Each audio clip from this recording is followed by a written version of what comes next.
Hi, Mondli from South Africa, and Tanya from Ukraine.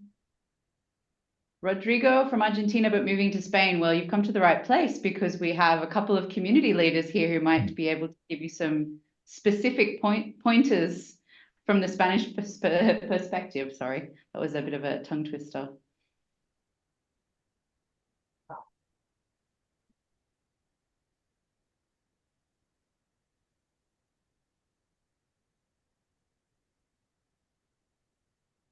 Hello to Teija, I think, from Finland. I'm sorry if I mispronounced your name. You're just applying for e-Residency. Well, welcome to the community. And hi, Chris from Germany. Hi, Zishan. Hello, everyone. So yeah, we have a nice group of people here already. So I think it's about time we can start. So I'm just going to quickly share my screen. I have a few slides to show, but I'm going to try not to be talking too much in today's live Q&A. If you go to our Q&A on a regular basis, you know I talk too much sometimes. So today I'm going to hand it over to a few special guests. So welcome to our special August live Q&A. We're putting a few of our e-residents, our e-residency community leaders in the hot seat today so that our community can ask them anything you want.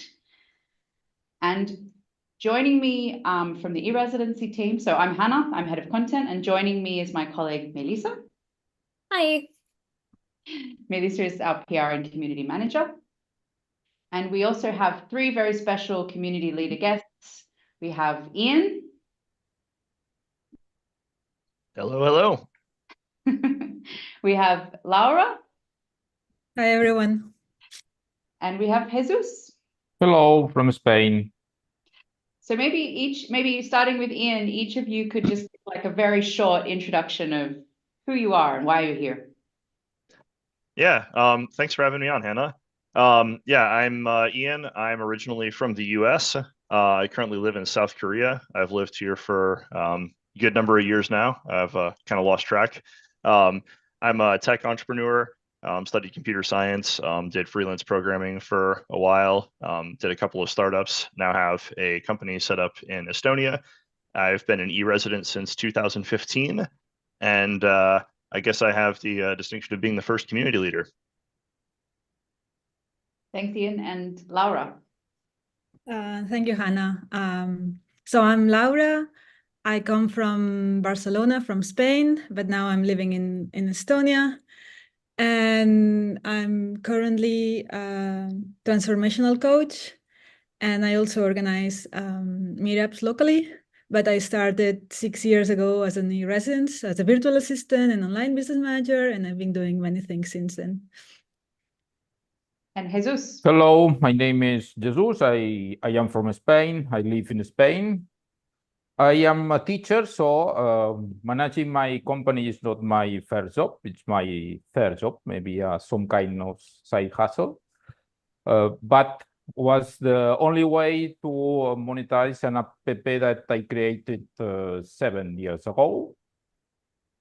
And I will explain later a little bit about my journey as a e-resident. Wonderful. Thank you, Jesus. Okay, so the way that today's Q&A is going to work, because it is a little bit different from our normal monthly Q&A, I'm going to give a very, very, very brief introduction on e-residency, just for some people in the audience who might be new to the program, and cover a little bit, in particular from the side of the fact that we do have this amazing community and global network.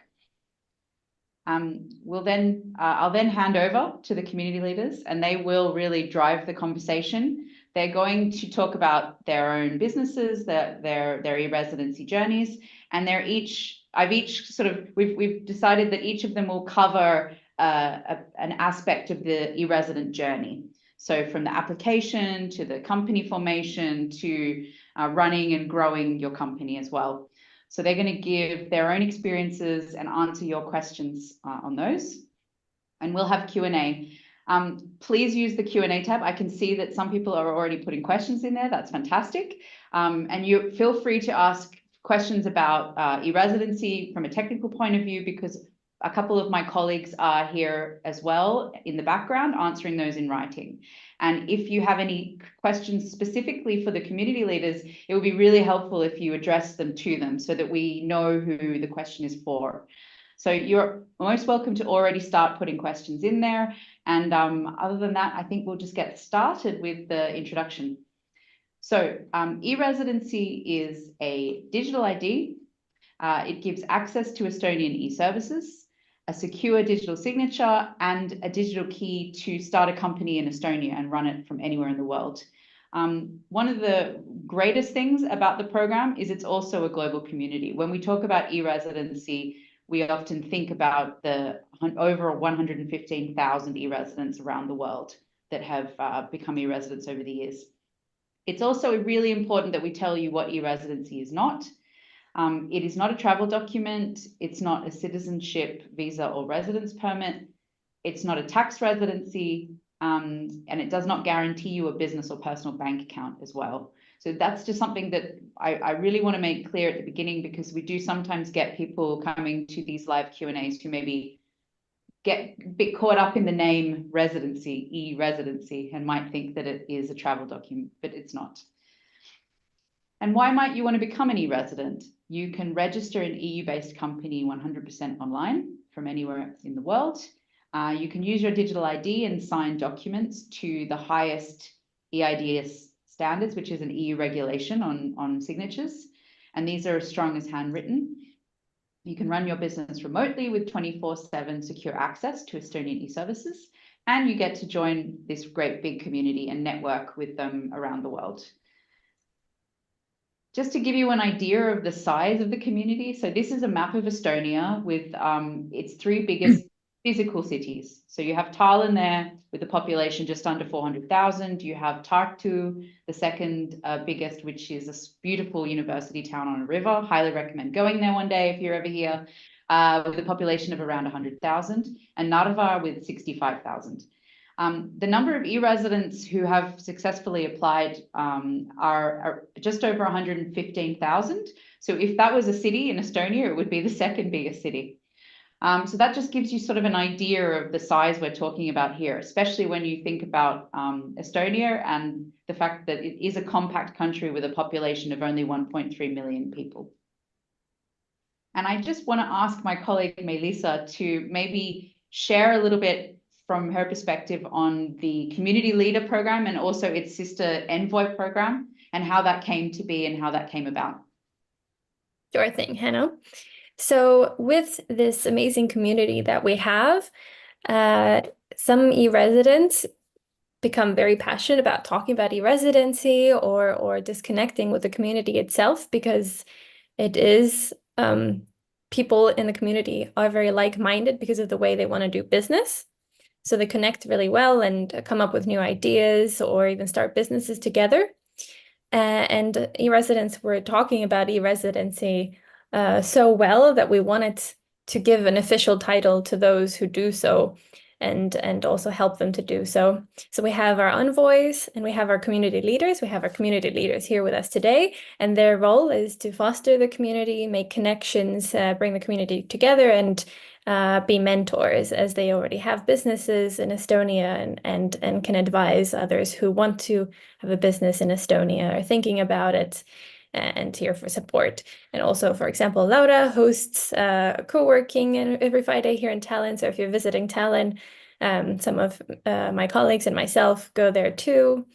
We have Ian, who has been, a veteran e-resident for so long and been doing this amazing job at advising people who are interested in e-residency. And we have Jesus in Spain talking to people that are interested in e-residency. So basically, it's a way for us to give official titles to those and also kind of signal to the community who have this also relationship with our program in us. So if you have any questions that they might not have answers to, they also have direct contact with us. So they're very trustworthy and you can rely on them to give you answers and connect with.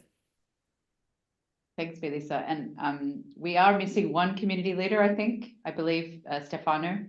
He couldn't make it today, but he's going to actually join us in the next live Q&A. So I've got them all working hard. All right, so that's really the introduction that I wanted to give. I really just wanted to give you sort of a bit of context around, you know, the community that we're talking about and the people that are here in front of you today. And now I'm essentially going to hand over to the community leaders. Meliisa and I have a sort of an easy job in this Q&A. So I'm first of all going to hand over to Jesus, and then Laura, and then Ian, but they will probably, it'll probably evolve into a dialogue, I think, between all three. So take it away, Jesus, thank you. Okay, hello.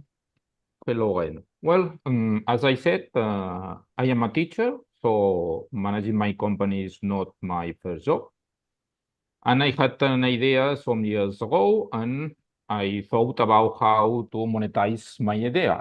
Finally, I discovered the e-Residency program. I thought, and I think nowadays, that is the best way to manage a company, a very, very small company like mine. So before to apply, check Facebook groups,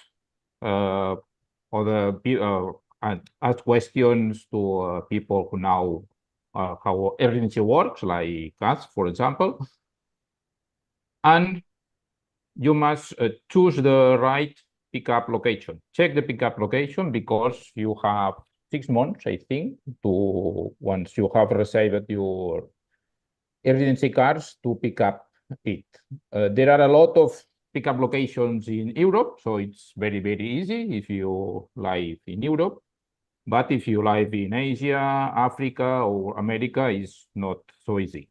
So first of all, check the pickup locations.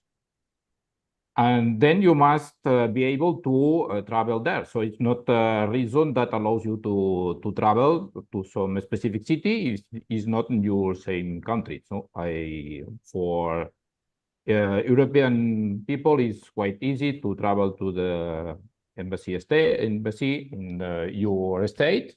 But in America, I think there are only 2 pickup locations in North America. I'm not sure if there is a pickup location in South America. And I think in Africa, there is only 1 pickup location. And in Asia, I'm not sure, maybe 3 or 4 pickup locations. When you apply for the e-Residency card, it's very easy to answer quiz with some questions about your entries, about how you want to become an e-Residency, and at the end you have to pay a fee, 100 euros or 120. It depends when you will pick up your e-Residency card. Don't worry about the questions. If they ask you if you know somebody in Estonia, you don't know anybody, so ask nobody, and that's simply say the truth. Then you have to wait for 1, 2, 3, maybe more weeks, and you will receive an email sending you that your e-Residency card is approved, and it will be sent to the pickup location, and then in 1 or more weeks, you can pick up it. Usually you must go to an embassy to pick up this the residency card. You must bring a photo, an ID or a passport. Then, as you can read, you have to give your fingerprints and wait 12 hours, maybe 1 day, and your residency card, sorry, it's ready to open your company. But you don't have to open a company immediately. Maybe you have an idea, you are not sure if the idea could be a real business or not. If the fee is not too big for you, apply for the residency card, and then when the idea is you have to think more about that, then you can open a company. I think the There are only a half of residency have a company, more or less, but the other half doesn't have a company. So it's not mandatory to open a company immediately. But if you have the residency card, then in one day, as Laura will explain you can open a company. And I think that's all.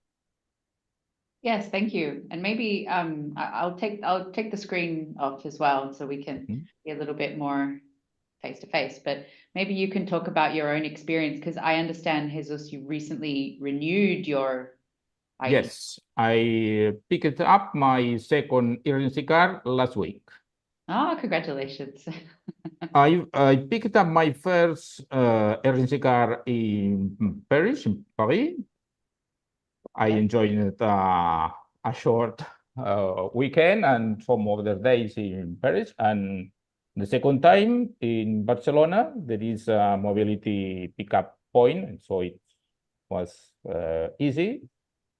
But if it's another reason to choose the pickup location. Maybe you can enjoy with some friends, with your family, your wife, your husband, a short trip, and then pick up the residency card. Do you have any pro tips on the renewal and pickup process from your experience? Oh, it's anything that it's people should be aware of? It's quite easy. It's very easy. You have to answer more or less the same question as the first time. I'll give one interesting thing from my experience. Not about the application part of it. Like, yeah, as you said, that's standard. And actually, I think there's a new process now for that. I think that going forward, then they're going to be able to autofill some information that they had from last time, like your personal information. So it's coming. Thanks for it's coming. It's in process. Okay, yeah, that's going to be a nice improvement. One thing that I hear when I used to like hang out on Facebook and answer a bunch of questions and stuff is people being like, I got this email from the police saying my card was approved, and then what? Sometimes communications will break down or whatever, and just send an email, find the embassy or whatever that you had it sent to, and then you can just ask them, and they're really nice, and some of them require, everyone's different. Some of them have you go to this form or something and set up an appointment. Some of them will just send you a text message or something. It depends on the location. So if you're wondering, you feel like your card got approved and it hasn't shown up yet, then or you hadn't heard anything, then just ask. And Jesus, you mentioned that people don't necessarily have to start their company straight away if they aren't quite ready. I recall that you started your company fairly quickly, but you've changed your company over the year. You've tried some different things. Maybe you can talk a little bit about your entrepreneurial journey over the years. Well, before finding the residency option, as I said, I live in Spain. It's not very easy to be an entrepreneur in Spain. You have to pay a social tax called autónomo. But some people say if you have another job and your second job is not too big, you don't have to pay this tax. Some of the people say that is not possible. The first option in Spain, as a lot of people now, is to create a shady business, but it's not possible. There is a lot of shady business in Spain, but don't think about this. My business is a real business, and because I live near the border, the French border, I explored also the possibility to create a company in France, but at least at the end, I discovered the e-Residency card that I think it's the best option for me, for a very small business that I think it will never become my job. I am happy being a teacher. And so it's you are not sure about your idea, your business. I think it's the best option, the e-Residency. Open a company with an e-Residency, and then if the company becomes better, bigger, you can choose another option or continue with using e-Residency to run your business. I like that. I like that e-Residency gives you options to open a company anytime you're ready. So it's like, okay, I have this idea. Maybe you get all the your card, your residency. You become a member of Estonia, which is really cool. And then it's like, okay, idea happened. This business might work, and then you can just go and create it and have a company in a few hours. But I want to add that I also chose a destination location pickup. When I got my residency card, I pick it up in Tallinn. Oh. And that's the reason I ended up here, because I was here, I liked it, I spent a while, and then a few months later, like, that Tallinn was so nice. So be careful where you pick your location, you know, you may end up living there. I was going to say, actually, yeah, on the point about like, yeah, there's no obligation to set up a company and you might not do it right away. When I became an e-resident, I was living in the US, doing business in the US, and the company use case wasn't really even that interesting for me. But I just joined because it was such a groundbreaking idea, and it became obvious that there was a community of people who were like-minded and thinking big, and I wanted to be part of that. So that was actually I ended up setting up my Estonian company like 2 years later or something like that. So we're kind of getting into the company formation topic a little bit. So maybe Laura, you could talk a little bit about the company formation possibilities and your own experience. Yeah, so for me, I was already operating as a freelancer in Spain. I was an autónoma, and I wanted bigger. It was a virtual assistant at the time. I was a new mom, so it was a very small thing I was doing with a few clients. And I had bigger plans, you know. It's like, okay, I want to have my own company and do this and provide more services and maybe hire someone. So yeah, the moment I found out about e-Residency, it's like, oh, light bulb, you know, like I can do so much and it's so easy. And it was definitely that way. And again, as I said, I signed up as a resident. I came to Estonia to pick my card, and yeah, later, and then I only needed one day to register my company legally. And the most difficult part, I think, was to choose someone that would help me to do that, which is the service providers. That all of them are in the marketplace, but there are so many and so cool and like different things. So you need to, you know, choose who you're going to do business with. And yeah, I found mine. I don't know. There wasn't any marketplace then. Maybe it was. I don't remember. It was a few years ago. But yeah, some of the companies. I don't know how I found that person, that company. And then also a difficult thing was like to choose your name. You know, it's like, okay, which name do I pick now? And those were the most difficult problems. The rest was easy peasy. Like I had a lot of experience running my own business and helping others in Spain, and that was whoa, and this was just like breath of fresh air. And then the rest, it was just that way. You have your digital ID, you can log in to the tax authority, which is called EMTA, and everything, it's super clear. There is no gray areas. There is like, this is possible, this is not possible. They are super nice. They, like, I'm talking about the tax authority, Yes, which is like an interesting thing to say, because you say that people in tax authority and Hacienda in Spain are nice, like, But here in Estonia, they really are. And any doubt I had by email, they reply you in 2 or 3 days, and there is no questions too much. They're always there. So it's kind of a pleasure to have this business partner, because after all, they are your business partners, the tax authority and everyone else that are just supporting you with whatever you want to do. And a little bit about myself. Yeah, so I started as a virtual assistant.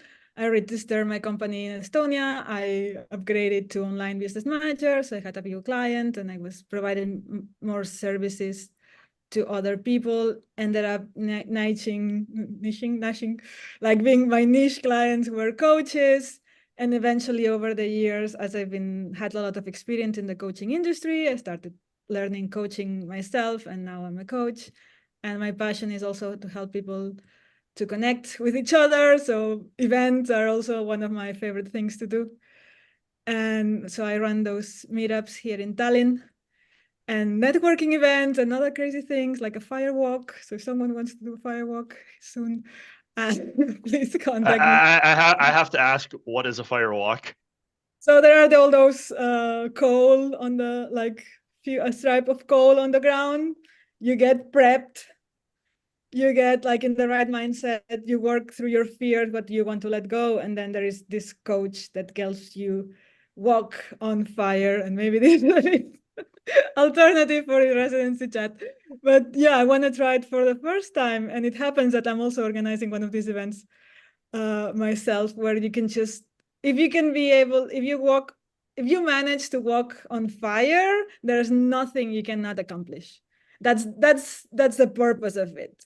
So it's like for very driven people, like I want to get rid of fears, or want to get rid of anything that holding you back, because you can't play with fire, it's like fire is gonna burn everything you bring into it. So I'm looking forward to that thing, which is gonna be first time for me. I'll let you know, but if anyone wants to join. But back to the residency conversation. I see Hannah looking at me like, okay, this is going sideways.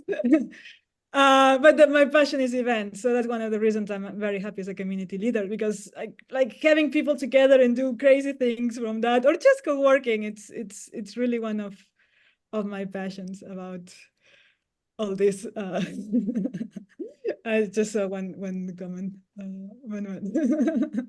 about bureaucracy. Yeah, maybe. Yeah. What else? There are quite a few Spanish people or people moving to Spain in the audience who are wondering about how it works to have an Estonian company while living in Spain or as a Spanish citizen. So maybe Laura and Jesus, you could give your thoughts on this, because specifically they're asking about like, how do they pay themselves out of their company? And maybe I know that taxes are incredibly complicated, so I'm not asking you to give them like an answer, but maybe you can tell them who to talk to about where their tax questions might get answers. Yeah. When I was doing that, I was paying myself.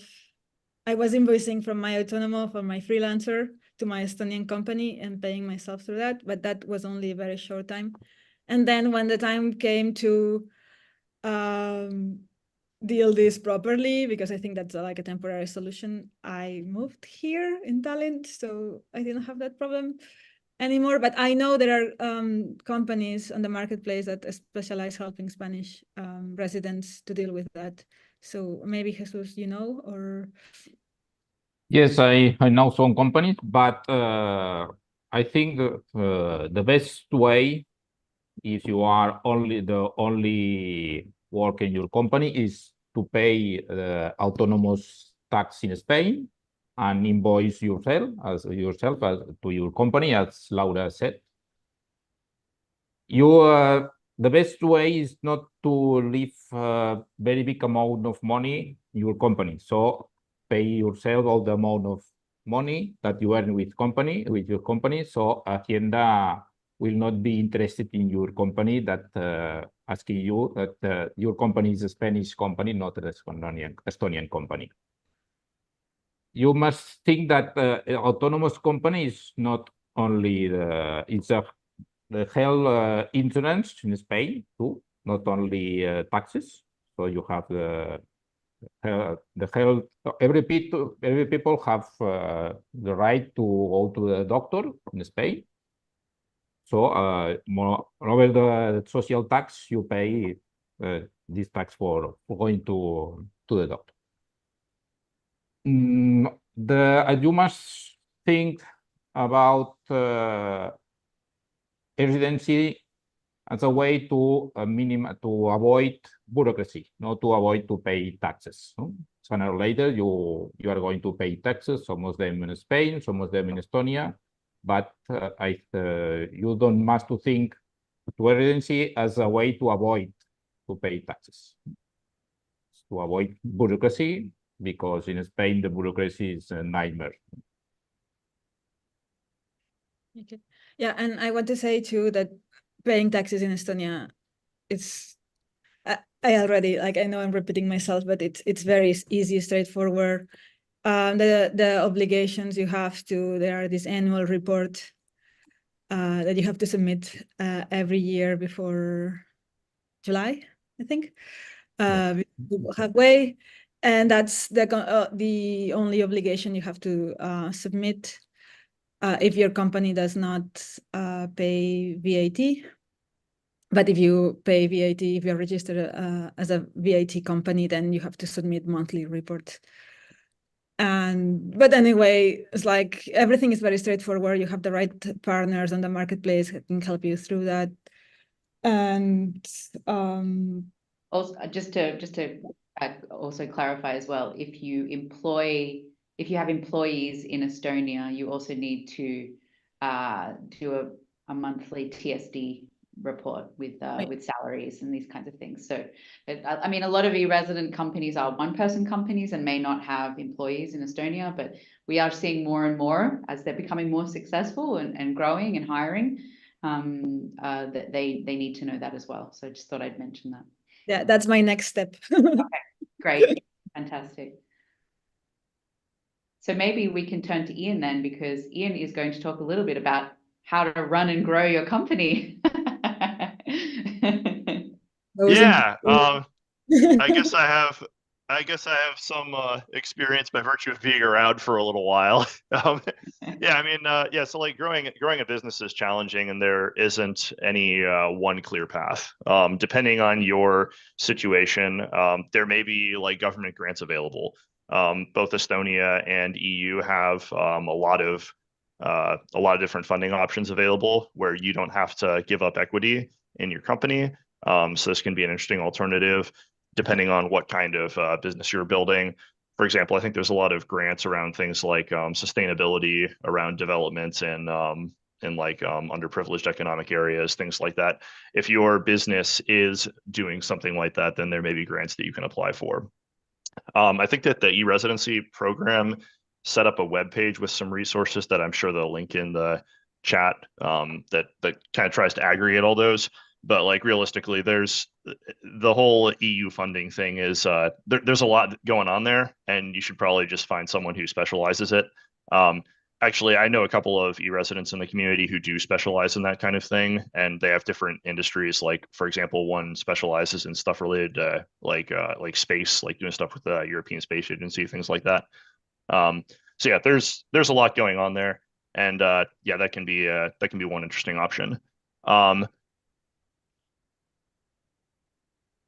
lot of other stuff isn't necessarily going to be even specific to e-residency, but I think the interesting angle for e-residency about growing your business is a lot of times it's better if you have a co-founder. If you don't have one already, if you're just starting out, you've got an idea and you're looking for a co-founder, the e-residency network can be a really interesting one because we're starting, generalizing slightly, but we're mostly starting from a shared set of values. We're all here because we want to do business internationally.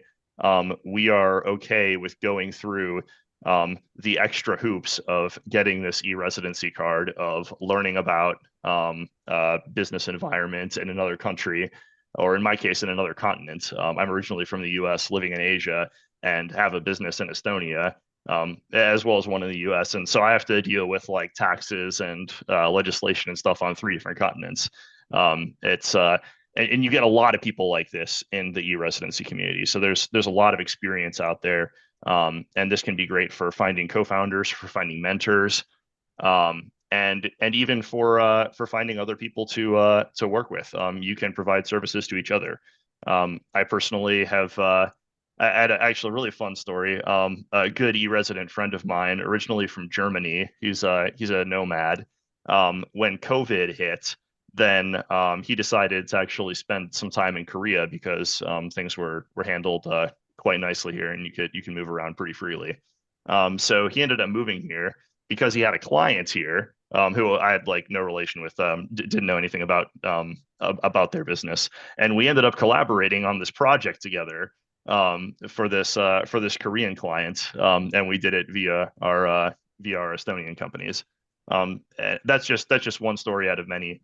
I have multiple business partners who are e-residents. I've invested in some e-resident companies as well. There's a really great network out there for growing yourself professionally, from a business side and everything else. I'll stop talking for a second and see if anyone has anything to add there. Laura or Jesus, do you have any questions to Ian about this side of things? I would say one other thing. If sorry, you're trying to say something, Laura? I think you're muted. Yeah, sorry, was muted. Yeah, how many companies do you have? Like where I'm like a primary shareholder or something. Three that I would be a major shareholder in. Yeah. Okay, because yeah, I'm have only one company. I'm thinking of opening a second one. I think some residents like have one, and then like it's a nonstop. Yeah. And how do you go about it? Yeah, that's a really good question. This actually gets to like personal details and what you are going to be subject to depending on your citizenship, your residence, and things like that. I'll give a couple of examples. So like as an American living in the US, then like it's pretty normal to just open up like 10 different companies for doing 10 different things if you want. That's totally normal. There's very little administrative overhead. If you're living in Estonia, I think the situation is pretty similar. Yeah, you would have to do 10 annual reports, but like the annual report isn't that hard, and you're probably paying your accounting provider or whatever to take care of that for you, and it's not that expensive. So the overhead for that is going to be pretty low. I don't know what the situation is if you're living in another EU country. I would assume that some countries want some kind of reporting back on your foreign company. That is, for example, what the US does. So in my case, I have to file this form. And I see someone asked a question in the chat, which I answered via text, who was looking at like US naturalization. If you're a US citizen or a permanent resident, I believe, then you need to file this form every year with the IRS.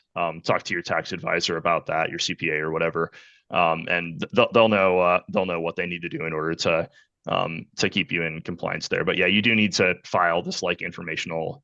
They call it an informational return. It's basically like an annual report, similar to what you have to do in Estonia.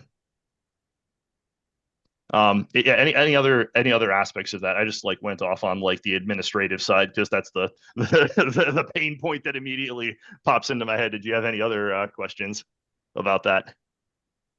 Ian, have you covered EERICA yet, or? No, I haven't. Yeah, actually, that's how I met. Yeah. Let's. So yeah, EERICA, it's this it's the Estonian e-Residents International Chamber Association. We are trying to make a group of all of the actually active e-residents, I guess I would call it. All the e-residents who are like active, who are doing business, who have some kind of connection to Estonia, things like that. Because like Facebook groups are amazing, the e-residency Discord's amazing, but it does help, I think, to have a slightly smaller group of people that you can talk to, where you know that everyone kind of knows what they're talking about, for lack of a better term. Yes, that is the EERICA website, erica.ee, for whoever asked in the chat there. Yeah. So yeah, I was one of the 9 e-residents who helped to start that. Christoph Hübner, another very, I guess, well-known e-resident, German digital nomad, got the idea for it, and he talked to a lot of us who were in the first iteration of the e-residency community, actually. You guys made a community platform beta back in like 2017 or something. And a whole bunch of us ended up finding each other on there, and we've basically like become lifelong friends since then. It's actually a pretty cool story. And yeah, so we decided to start this organization because we wanted to have a place for e-residents who are doing business to connect with each other, to connect with Estonia more, because in my opinion, e-residency, it was started as just a way for you to do everything remotely, and that's cool. That is a very awesome value proposition. But Estonia as a country also has a lot to offer. The startup ecosystem, events like Latitude 59, which is, I guess I would credit Latitude 59 with getting me excited about Estonia and eventually choosing it as a destination to incorporate my company, Funktional OÜ. And yeah, we want more e-residents to have that experience to make Estonian friends. We run local events. I've been doing them in Seoul for a while now. I co-hosted the 5th birthday party of e-residency event here. We had like the local honorary council and everything like that here. That was pretty cool. And yeah, now I know like half of the Estonian community who lives in Seoul. Yeah, there's a whole lot of awesome things that have come out of the e-residency community, and if you want to be a part of that, then you should definitely join EERICA. Thank you. And yes, Latitude 59 does rock. Yeah, I was going to ask you, what are some of the events? Yeah, Latitude. Sorry, what was your question again, Hannah? Latitude 59. Talk about it, and why should people? What maybe some tips on how people can make the most of, say, spending for a weekend in Tallinn or Estonia. Oh, that's a great. I like that framing. That was way better than what I was going to come up with. How do you make the most of Latitude 59? First thing, stay for a week. Don't stay for a few days. You should definitely stay for a week. I would recommend getting there a little bit early, like Tuesday-ish. It's usually like so for context, it's at the end of May every year. It's usually like the last week in May, and it's like Thursday and Friday are the official main events, but stuff is starting to get going on Wednesday and goes through Saturday usually, depending on like how hard you want to go. Yeah, they've got all kinds of, like, the local VCs and stuff are throwing all these parties. Various companies are having different events going on. I think the e-residency team usually does some kind of events as well. Like they've got these study trip things. There's always some sort of e-residency community meetup. So if you want to meet other e-residents in person, we joke that Latitude 59, it's like the pilgrimage to Mecca or something for e-residents, where everyone just goes there once a year. It's definitely something that you should do. You should definitely stay for a week, have a bit of time before, have a bit of time after, make some local friends, find some other e-residents to like kind of hang out with who have been there before. Like you would never guess from the way that I'm talking on this call, but like 10 years ago when I started going to these things, I was like super shy. I was the guy who would just stand in a corner with a coffee and wait for an hour for someone to come talk to me. And someone did. And that was super cool. And then I realized, hey, this is a really great, you only need to know one person. Just make one friend, find one of us here. Like, I'll be there. I'm pretty sure Laura will be there. Yeah, go meet cool people. Don't miss all the side events. The parties at night are ones not to be missed. Yeah. Yeah, I agree. Looking for a bar at 3 o'clock in the morning that's open. Yeah. No, not about that. It's a really great. I sleep at 3 a.m. But it's a really So if you want to amazing. sleep, talk to Laura. If you don't want to sleep, talk to me. It's a really great event, not only to meet entrepreneurs and to connect with people, like, because it gathers many people from many different industries, but also the atmosphere and the vibes are super chill and so easy to make these very nice connections. It's not hard at all, and you have fun. So it's a very good event. I agree with that. And I know we've been talking about fun things, but we've been getting quite a lot of questions around the banking topic, and I realize we haven't really spoken about it, and it can be a pain point for e-residents. It's blurred at the moment, but I have the e-residency customer journey behind me, and banking is still still a big red dot, because it is a difficult thing for some people to get. So maybe each of you can talk about your experience with accessing banking. Jesus, you haven't spoken for a while, so maybe we can start with you and move around. Yes. Well, when I started my company, I needed an Estonian IBAN. It was mandatory to receive money, to receive payment from Google. And everybody said that it was not possible to open a bank account in a physical bank in Estonia. So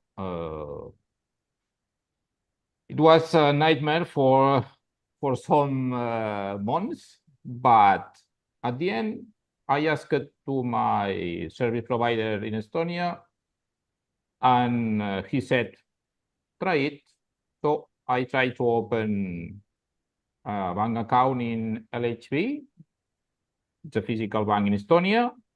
Unfortunately, I received an email that I can open a bank account, but I must travel to Estonia to sign the document. It was not possible to do digitally. It was the year 2020. Maybe you remember the COVID. Yeah. So it was very difficult, but at the end, I could travel to Estonia to open my bank account and to come back safely to Spain and enjoy the rest of the summer with a mask. Before this account, before this account in HB, it's not very difficult to open another bank account in a bank called Paisera, I think. But it's a Lithuanian bank, Lithuanian fintech more than bank. And then I open an account with a fintech who call it e-wallets.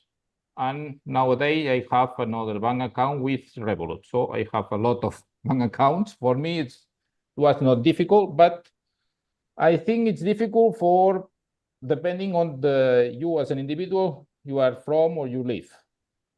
For the European people, it's quite easy. Maybe for people from other countries, it's not quite easy.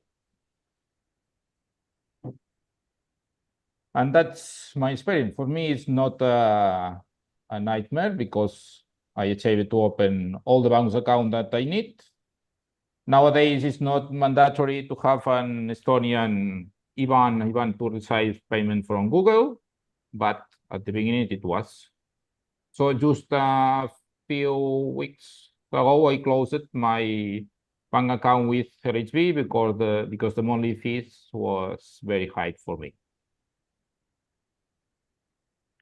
And that's my experience. Okay. Yeah, LHV has fees if you don't live in Estonia, right? Yes. Yeah, I didn't know that.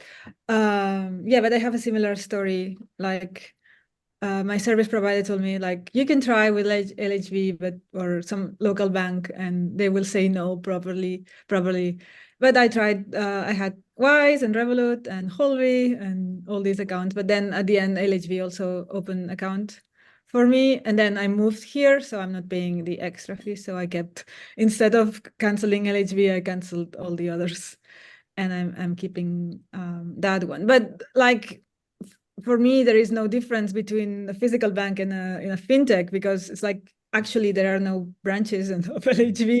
Like, there is only one office in the whole Estonia, but it's the same. Is exactly the same as having a fintech bank. So it's just that this bank is Estonian and I have the Estonian IBAN. But if you don't need it, it's like, if I would start now, it's like I would stay with something else, like Wise or Rep. Or there are new companies that are offering more benefits and cashbacks. That's what they, yeah. So yeah, there are many options for people that don't need like a physical bank, because again, modern times, modern. Point out, yeah, and I just want to point out as well. So there's the Estonian banks is one option, probably the most difficult to get unless you can prove you have a strong connection. There's the fintechs, and there's a lot of those fintechs in our marketplace. You can have a look on the marketplace. And then there is actually a third option that a lot of people don't know about, but you can get a bank account with a bank in another European country. So for example, if you live in Portugal or Spain or Germany, and you have a really good relationship with a bank already, maybe you already have a business account with them for your local business, it's possible that they might open an account for your Estonian company as well. And this, we know that this is possible because we have spoken to e-residents who have successfully done this. Ian, just to round out the banking topic real quick, with my experience, yeah, I've successfully opened LHV accounts multiple times. The tricky thing is that the experiences that you hear are going to be specific to an individual or a small group of shareholders. It's going to be sometimes specific to what their nationalities and stuff are. It's going to depend on the business, and it's going to vary from year to year and maybe even month to month based on regulatory changes, based on the bank's risk appetite. So like my advice to people when they're thinking about applying for an LHV account, if you actually need one, which you don't necessarily, like we actually use Wise for most of our transactions. We do have an LHV account though for various reasons. If you do want an LHV account or some other Estonian bank, then remember that to the bank you are a risk before you're a customer, and banks are all about controlling risk. That's like basically what they do as a business. So you have a tough job as an like in my case, as someone who's not even from another EU country, you have to convince them that you are a legitimate business person, that you know what you're doing, that you're not going to lose them money somehow, that you're not a compliance risk, and all these things. So I'd say treat it like a job application. Like they give you a couple page form to fill out. Fill it out in as much detail as you possibly can. And give them the information that they need, and hopefully you get approved. Yeah, but it definitely is possible, and anyone who says it's not possible, that's not accurate. One other thing I would also add on the fees, yes, they do charge fees, which is also very confusing to me as an American that you would pay fees for a bank. But yeah, they do charge fees.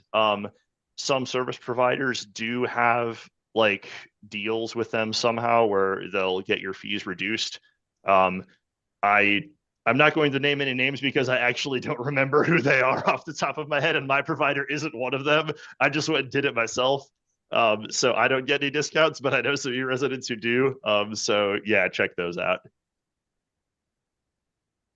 Thank you. And yeah, there are some ways that you can prove that you have your business has a connection to Estonia. So for example, if you plan to hire in Estonia, that's a really good way to show that you have a legitimate business, which is putting money back into the Estonian economy. If you have a lot of clients or, some big clients in Estonia, that can help. If you have assets, so if you have, if your company has an office, or property, some kind of property, real estate, or movable property, that can help as well. So those kinds of things will help when you go to the bank with your business and the plan and everything will help to show that, yes, your business does have a good connection to Estonia, and you'll be more likely to be able to open an account then. And those kinds of things also will help you when it comes to taxes.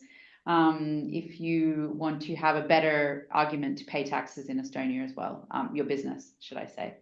So, but we're not going to cover taxes today because it is a very complicated topic. It's very specific.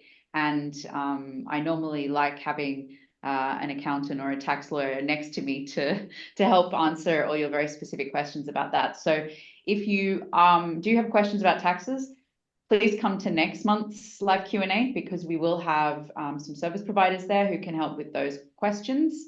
And so I think we've got about 5-6 minutes left. So I'm just going to reshare my slides and just finish off the slides here that I have. And then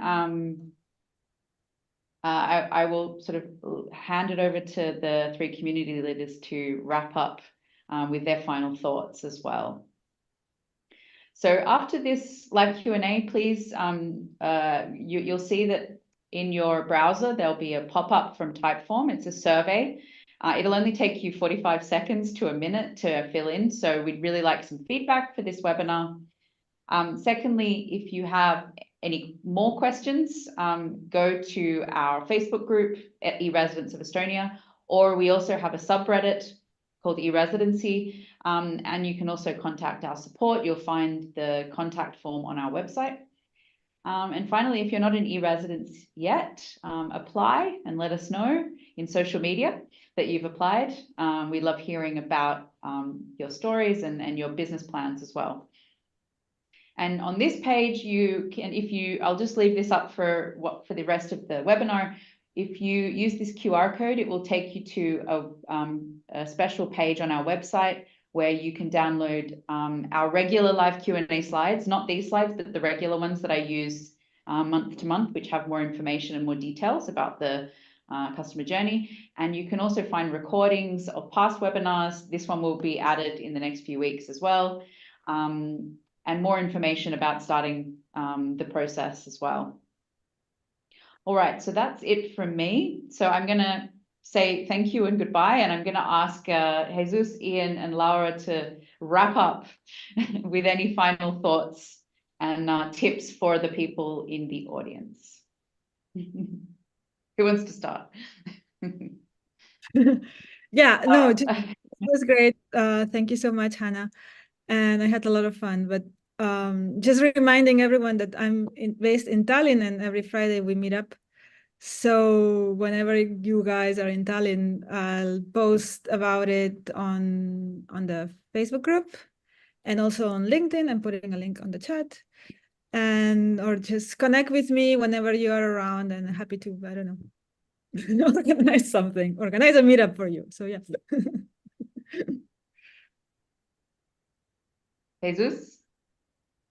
Well, if you have more questions about e-Residency, I have a blog. I wrote a blog from the beginning of my journey. I will write the URL in the chat. So if you want to check my journey, ask some questions, visit it. Thank you, Jesus. And Ian? I have a version in English and also a version in Spanish. I'm sorry. Thank you. Yes, great. Awesome.